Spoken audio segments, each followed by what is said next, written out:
Oli todella pysäyttävää lukea viesti Ukrainasta, jossa toivottiin, että tulevasta talvesta tulisi lämpimämpi.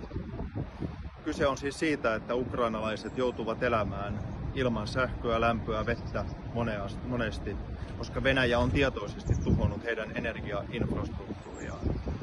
Ihmiset elävät sodan keskellä ja maa taistelee itsenäisyytensä puolesta. Meidän tehtävänä on tukea Ukrainaa. Your Finnish Friends on nyt järjestänyt keräyksen, jossa USB-laitteita ollaan toimittamassa Ukrainaan. Ja siihen minä tarvitsen sinut mukaan. Tästä kommenttikentästä löytyy tarkemmat tiedot, miten voit osallistua keräykseen Suomen, Euroopan ja koko Ukrainan turvallisuuden ja tulevaisuuden varmistamiseksi. Minä olen mukana, toivottavasti sinäkin.